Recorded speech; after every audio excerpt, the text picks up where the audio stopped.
मोक्काचा आरोपी 2 कोटींची demand, video recording आणि कोर्टात तब्बल 3 तास चाललेली युक्तिवादांची झुंज। संतोष देशमुख हत्या प्रकरणात आज कोर्टात काय झालं, चला तर जाणून घेऊयात या व्हिडिओच्या माध्यमातून। बीडच्या मस्साजो गावातील सरपंच संतोष देशमुख यांच्या हत्या प्रकरणात मोक्का अंतर्गत अटक करण्यात आलेल्या वाल्मिक कराडने न्यायालयात दोषमुक्तीसाठी अर्ज दाखल केला होता। या अर्जावर आज जिल्हा न्यायालयात जवळपास 3 तास सुनावणी झाली। न्यायाधीश व्यंकटेश पाटवदकर यांनी निकाल राखून ठेवत पुढील सुनावणी 7 जुलै रोजी निश्चित केले। या सुनावणीत आरोपीच्या बाजूने ॲडव्होकेट एम.टी. यादव यांनी तब्बल 2 तास युक्तिवाद केला। त्यांनी या आधीच्या काही प्रकरणांचे दाखले देत कराडवर लावलेले आरोप निराधार असल्याचं न्यायालयात मांडलं।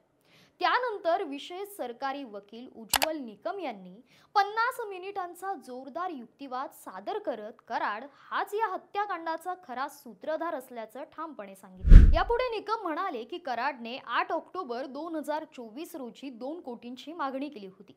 या प्रकरणात व्हिडिओ रेकॉर्डिंग सकट आमच्याकडे ठोस पुरावे आहेत। सुदर्शन घुले हा या टोळीचा गँग लीडर असला तरी त्याच्या मागे सूत्र हलवणारा मेंदू हा कराडचाच आहे। त्यांनी स्पष्ट केलं की या प्रकरणाचा तपास सामान्य पोलिसांनी नाही तर DIG रॅगच्या अधिकाऱ्यांनी आणि CIDच्या तज्ञ पथकाने केलाय। कटाचा सूत्रधार नेहमी पडद्यामागे असतो आणि तो आपल्या कठपुतळ्यांमार्फतच तो हे कृत्य रचतो, असंही त्यांनी ठणकावून सांगितलं। दरम्यान ॲडव्होकेट यादव म्हणाले की सरकारी पक्षाकडे कोणताही कायदेशीर पुरावा नाही, केवळ आरोप केल्याने कोणी दोषी ठरत नाही। आज केवळ दोषमुक्ती अर्जावर चर्चा झाली। चार्जशीट एकत्र करण्याच्या मुद्द्यावर न्यायालय स्वतंत्र निर्णय घेईल।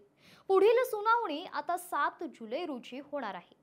कराडच्या दोषमुक्तीबाबत काय निर्णय होतो हे पाहणं महत्त्वाचं ठरणार आहे, कारण एकीकडे आरोपीवर पडद्यामागून संपूर्ण कट रचल्याचा आरोप आहे तर दुसरीकडे कायदेशीर पुरावे नसल्याचा दावा आरोपींच्या वकिलांकडून केला जात आहे।